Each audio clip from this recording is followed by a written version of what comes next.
Alright, so here we have a Payne PH and a Ruud Achiever heat pumps running in heat mode.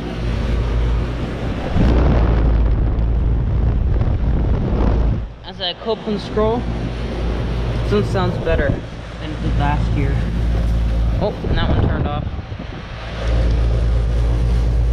2010 2-ton PH13.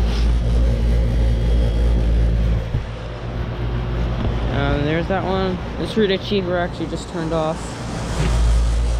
This 2009, I think it is. Yeah, 2009.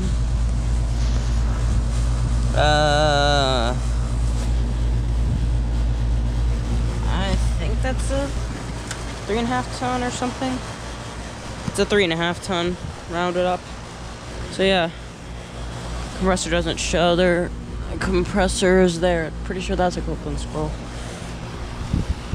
I want to see it.